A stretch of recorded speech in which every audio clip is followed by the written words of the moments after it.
Hello friends, कैसे हैं आप सब। आइए दोस्तों, हम लोग पढ़ रहे हैं 10th क्लास की मैथ और दोस्तों चैप्टर चल रहा था 1.1।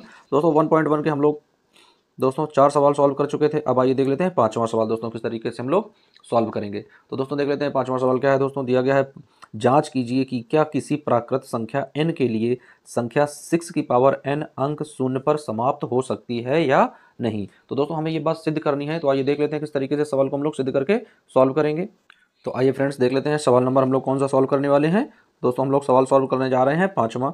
दोस्तों डालेंगे सवाल नंबर पाँचवा। और दोस्तों पाँचवा सवाल हम लोग सॉल्व करने जा रहे हैं। कह रहा जांच कीजिए कि क्या किसी प्राकृत संख्या n के लिए संख्या 6 की पावर n अंक 0 पर समाप्त हो सकती है या नहीं। तो आइए दोस्तों देख लेते हैं ये सवाल हम लोग किस तरीके से हल करेंगे। दोस्तों लिखेंगे हम जानते हैं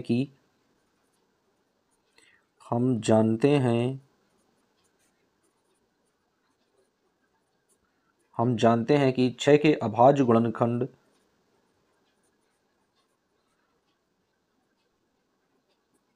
6 के अभाज्य गुणनखंड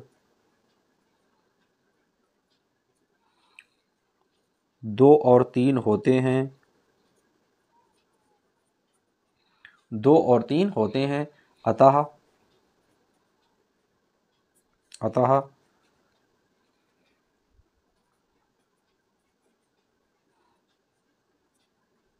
ये दोस्तों बन जाएगा, यानी 6 होता है तो 2 गुणे 3 की पावर n बराबर दोस्तों 3 दूनी 6, 6 की पावर n आ जाएगा। तो दोस्तों इस तरीके से तो आइए देख लेते हैं। इससे स्पष्ट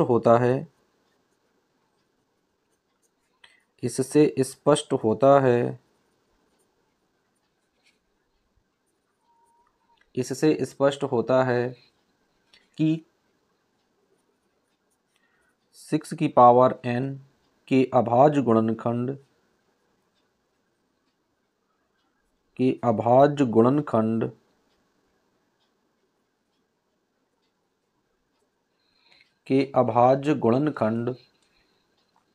में 5 नहीं आता है।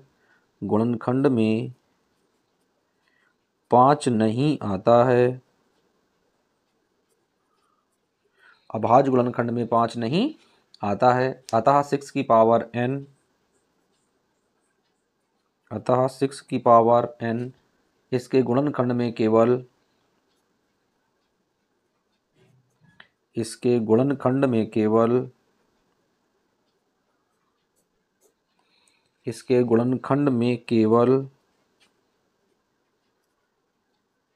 2 और 3 आते हैं।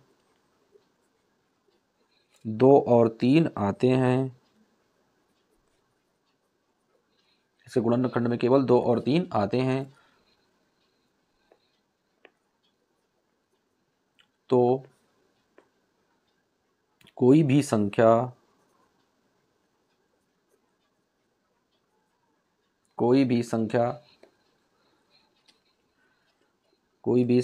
n member of capital N ऐसा नहीं है कि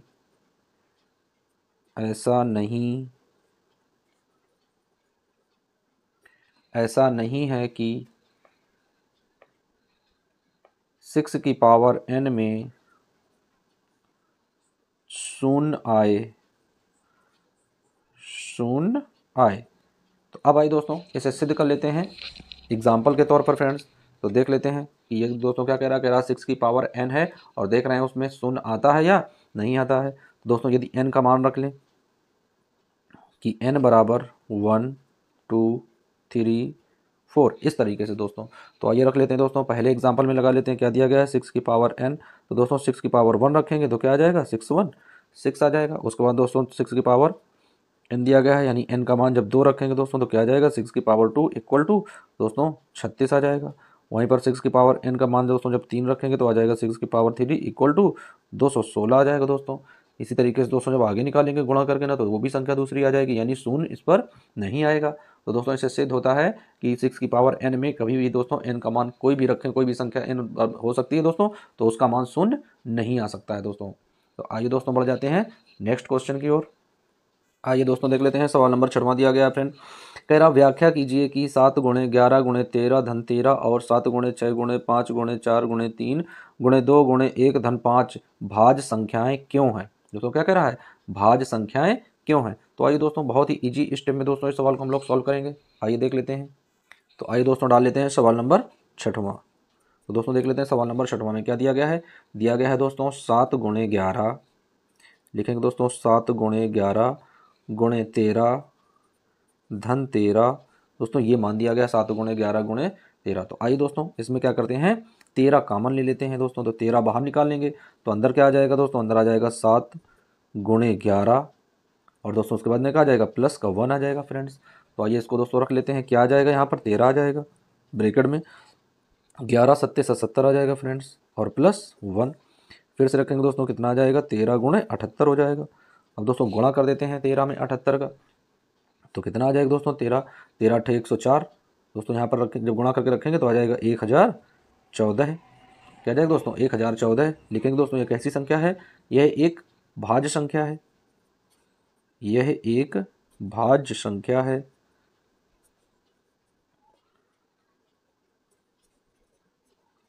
यह एक भाज्य संख्या है। अब आइए दोस्तों दूसरी संख्या देख लेते हैं। दूसरी संख्या क्या दी गई है फ्रेंड्स।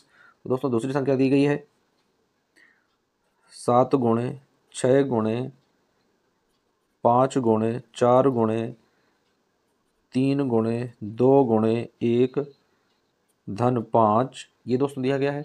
तो आइए अब इसमें दोस्तों क्या करते हैं, 5 कॉमन ले लेते हैं। तो यहाँ पर दोस्तों 5 निकाल लेंगे, कितना आ जाएगा दोस्तों, आ जाएगा 7 गुणे 6 गुणे 4 गुणे 3 गुणे 2 और प्लस में 1 आ जाएगा दोस्तों। दोस्तों ये गुणे में 1 है तो 4 दोस्तों 2 का गुणा करेंगे वही आ जाएगी संख्या। आइए रख लेते हैं दोस्तों, यहाँ पर भी 5 आ जाएगा, इसका गुणा करा लेते हैं दोस्तों। तो गुणा कराने पर कितना आ जाएगा दोस्तों, वहाँ पर 1 है और यहाँ पर गुणा कराएंगे इनका तो आ जाएगा 1008 आ जाएगा दोस्तों। कितना आ जाएगा, 1008 और प्लस में 1 आ जाएगा दोस्तों। गुणा करा देते हैं जोड़ने पर, तो क्या आएगा फ्रेंड्स, आ जाएगा 5 गुणे 1000 में दोस्तों 1 जोड़ेंगे 1008 में तो आ जाएगा 1009। अब दोस्तों जब गुणा करा देते हैं तो क्या आ जाएगा, यहाँ पर फ्रेंड्स आ जाएगा गुणा कराने पर क्या आ जाएगा दोस्तों, 9 पन्ना 45, 9 पन्ना दोस्तों कितना आ जाएगा, 45 आ जाएगा। यहाँ पर तो रख देते हैं 45, 0 की 0 आ जाएगी और 5 की 5 आ जाएगा दोस्तों, यानी 5045 आ जाएगा फ्रेंड्स। अब आइए दोस्तों यहाँ पर रख लेते हैं। तो देख लेते हैं ये संख्या कैसी है दोस्तों, यह भी एक भाज्य संख्या है। क्या लिखेंगे दोस्तों, यह भी एक भाज्य संख्या है, यह भी एक भाज्य संख्या है। तो दोस्तों इस तरीके से जो भी ये सवाल प्राप्त हुआ है, कैसे प्राप्त हुआ है दोस्तों, भाज्य संख्याएं हैं। तो दोनों को हम लोगों ने सिद्ध कर लिया है कि दोनों दी गई संख्याएं कैसी हैं, भाज्य संख्याएं हैं। तो अब आइए दोस्तों बढ़ जाते हैं क्वेश्चन नंबर नेक्स्ट की ओर और दोस्तों देख लेते हैं क्वेश्चन नंबर 7वां क्या दिया गया दोस्तों। तो आइए दोस्तों हेडिंग डाल लेते हैं क्वेश्चन नंबर 7वां। तो आइए फ्रेंड्स 7वां सवाल देख लेते हैं। कह रहा है किसी खेल के मैदान के चारों ओर एक वृत्ताकार पथ है। इस मैदान का एक चक्कर लगाने में सोनिया को 18 मिनट लगते हैं, जबकि इसी मैदान का एक चक्कर लगाने में रवि को 12 मिनट लगते हैं। मान लीजिए कि वे दोनों एक ही स्थान और एक ही समय पर चलना प्रारंभ करके एक ही दिशा में चलते हैं, तो कितने समय बाद वे पुनः प्रारंभिक स्थान पर मिलेंगे। आइए दोस्तों देख लेते हैं। लिखेंगे फ्रेंड्स सवाल को, सोनिया को एक चक्कर लगाने में लगा समय, सोनिया को एक चक्कर लगाने में लगा समय, एक चक्कर लगाने में लगा समय, सोनिया को एक चक्कर लगाने में लगा समय बराबर दोस्तों कितना है, 18 मिनट, 18 मिनट। अब दोस्तों रवि के एक चक्कर लगाने में लगा समय, रवि को एक चक्कर लगाने में लगा समय, एक चक्कर लगाने में लगा समय। तो आइए दोस्तों देख लेते हैं रवि को कितना समय लग रहा है दोस्तों, रवि को लग रहा है 12 मिनट, तो आ जाएगा 12 मिनट का समय रवि को लगा है। दोस्तों क्या वे एक ही दिशा में चलना प्रारंभ करते हैं तथा एक ही समय चलना प्रारंभ करते हैं, तो दोस्तों क्या करेंगे, दोनों का एलसीएम निकाल लेंगे। तो आइए सबसे पहले क्या कर लेते हैं, 18 के दोस्तों 18 दिया गया तो 18 के अभाज्य गुणनखंड, तो लिखेंगे फ्रेंड्स 18 के अभाज्य गुणनखंड,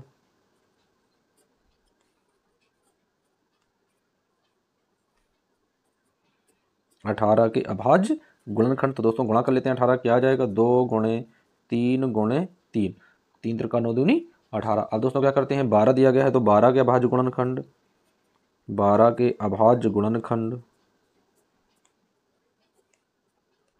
12 के अभाज्य गुणनखंड। तो दोस्तों 12 के भाज्य गुणनखंड कर लेते हैं, क्या आ जाएगा 2 दूनी 4 और 3 12। दोस्तों 12 के भाज्य गुणनखंड आ जाएंगे। अब दोस्तों एलसीएम निकालना है तो लिखेंगे एलसीएम। और दोस्तों एलसीएम कितने का निकालना है 18 कामा 12 का। तो दोस्तों क्या करते हैं, दोनों संख्याओं का आपस में गुणा करा देते हैं। तो क्या लिखेंगे दोस्तों, एक तो दोस्तों जोड़ा बनना है 2 2 का, तो इसको तो केवल एक बार लिखेंगे। तो आ जाएगा 2 गुणे 2 छूट रहा दोस्तों 2 गुणे, उसके बाद में एक 3 छूट रहा तो 3 गुणे एक 3 का जोड़ा बनना दोस्तों, तो 3 आ जाएगा। अब गुणा करा देते हैं फ्रेंड्स, तो कितना आ जाएगा 3 त्रिका 9 दूनी 18 दूनी 36। तो दोस्तों कितना आ जाएगा 36 आ जाएगा। अब दोस्तों आंसर लिख देते हैं, क्या लिखेंगे आंसर इसका, अतः 36 मिनट बाद 36 मिनट बाद सोनिया और रवि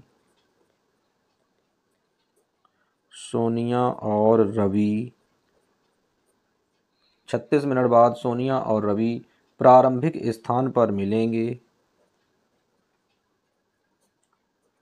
प्रारंभिक स्थान पर मिलेंगे, जहाँ से वो चलना प्रारंभ करते हैं, स्थान पर मिलेंगे। अब दोस्तों इसका आंसर डाल देते हैं। दोस्तों आंसर कितना है 36 मिनट। तो इस तरीके से फ्रेंड्स ये सवाल हम लोगों ने सॉल्व कर लिया। दोस्तों हम लोग पहला चैप्टर 1.1 का पूरा क्लियर कर चुके हैं दोस्तों। अब इसके नेक्स्ट वीडियो में हम लोग 1.2 का दोस्तों जो दिया गया है 1.2 क्लियर करेंगे। आइए दोस्तों, जब तक बने रहिए आप लोग वीडियो और चैनल के साथ में। दोस्तों यदि आप लोगों को सवाल एक बार समझ में आए हो तो एक बार वीडियो को लाइक कर दें, चैनल को सब्सक्राइब कर दें। मिलते हैं दोस्तों नेक्स्ट वीडियो में, जब तक के लिए दोस्तों जय हिंद।